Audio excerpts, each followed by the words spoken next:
In this lesson, we're going to continue studying the role of education in society and talk about a number of different theories within education specifically.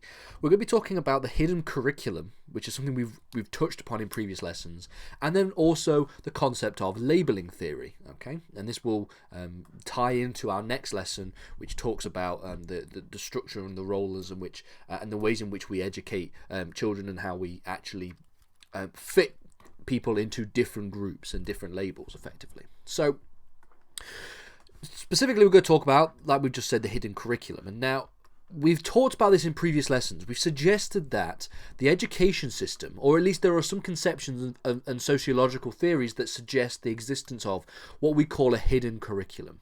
That the hidden curriculum is instilled into children alongside the formal curriculum. And the hidden curriculum is something that exists separately from this formal curriculum. We understand the formal curriculum being things like history, science, mathematics, etc., etc.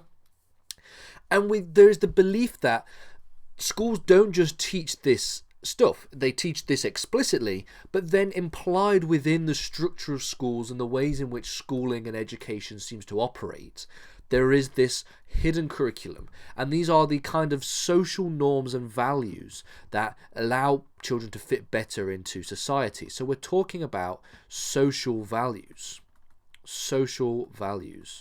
and norms. Okay?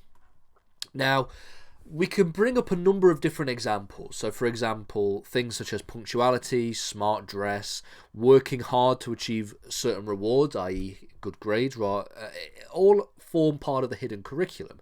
And they all form part of what we would describe as the kind of social values that we live, that we experience when we live in society day to day. Because we have things such as punctuality at work. You have most working environments, you'd have to dress at least somewhat smart. In some cases, you have to dress very smart. There is this sense that working hard allows you to have greater rewards, such as promotions and stuff in work. All of these things seem to be instilled into people early on in their childhood through the education system.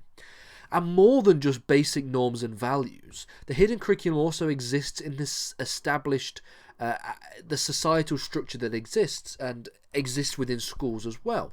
So, for example, just like there being examples of these norms and values, such as smart dress, punctuality, we also have the concept of the schools being hierarchical in nature. There's a sort of hierarchical structure. You have management of staff, and you also have students. So at the top of the list, we tend to have the governors or the head teacher of a particular school, and then you have the kind of senior leadership teachers, and then you have the more teachers, and then you may have it goes lower and lower and lower. We go from adults and then into children, and the children are generally at the lower end of the hierarchical structure.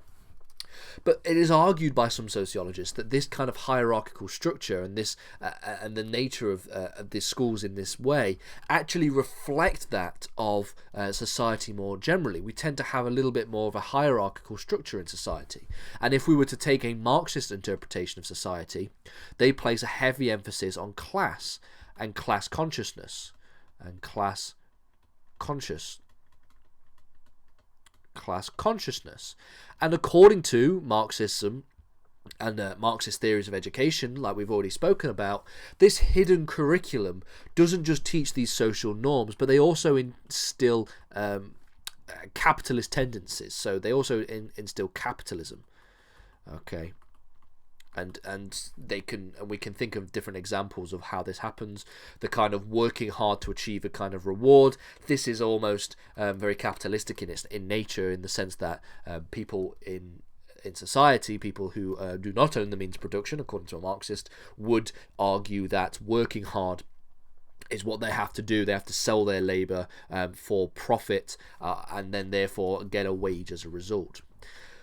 Students are also expected to respect teachers and obey authority, and are punished if they do not do so. So again, this is more examples of the kind of social values, the social values that exist within schools that also exist within society more generally. You are expected to respect and obey authority, just like in society you're expected to obey authority. You're expected to follow the law. You're expected to obey judicial systems and different systems that enforce the law, for example. And if you do not do so, if you break the law, there is certain penalties and punishments for you in that regard.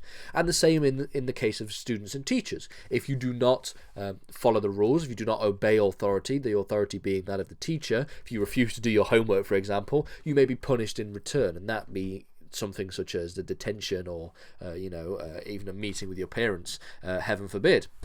Now, they're also punished if they do not do the work that is set. And again, this is something that exists as a if we were to describe what kind of sociological theories we're talking about here, we might again refer back to the concept of Marxist theories of education. So let's put Marxist theories. Okay, and we'll just link this to all this stuff over here, because under a Marxist theory, if you do not work, if you're somebody who does not own the means of production and you have to sell your labor, if you don't do that, if your labor is not exploited, okay, and you do not sell your own labor for a wage, then you could potentially starve, or you could potentially live in impoverished situations. And this is what happens as a result of the capitalist system that exists. And so therefore, there is almost a reflection of the concept of you will be punished if you do not do the work that is set in school, just like you'll be punished if you do not do the work that is assigned to you in later life as a somebody who sells their labor. A little bit of interesting things to think about there. The second theory we're going to talk about is the concept of labeling theory. Now, one of the most popular, this is a very popular theories within sociology, especially within the 1970s and 1980s. And effectively, according to labeling theory, people are labelled, okay, put inverted commas here, these are labelled with certain characteristics and are therefore treated accordingly on the basis of those characteristics, on the basis of said characteristics. Characteristics.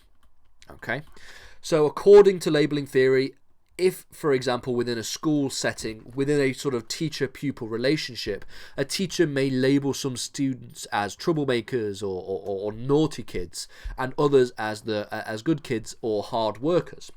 And this is obviously in response to the kind of behaviour that the student actually exhibits. But it becomes a self-fulfilling prophecy almost, because in return for this labeling, okay, the teacher may treat the students accordingly as a result of the label that they are given. So, for example, if you're a troublemaker or you're a naughty kid, you're often punished more harshly compared to those who are hard workers.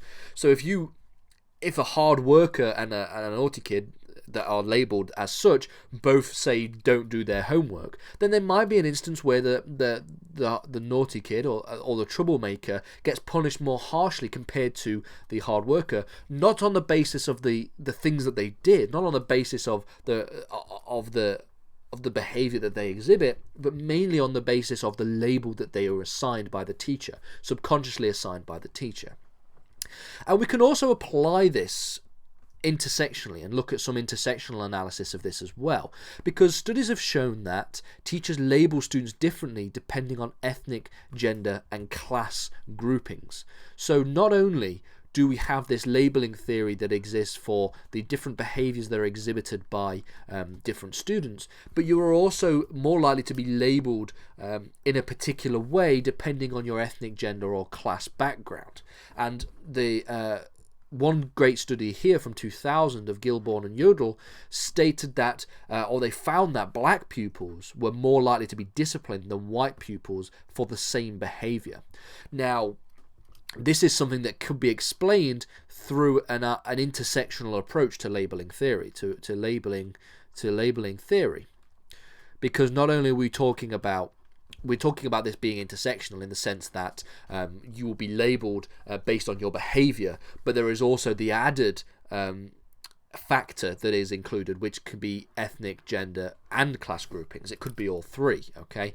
And so therefore we can see that the relationship between the pupil and the teacher may be greatly impacted and could be explained quite significantly using such things as labeling theory, and then also including intersectional approaches by talking about what affect different aspects of their identity, things like ethnicity, gender, and class, can or even sexuality. You could even include sexuality along this as well in some regards, depending on the age of particular students. Now, this could actually lead to understanding the pupil-teacher relationship in a lot more detail, and this could explain the ways in which teachers and pupils relate to each other in the classroom.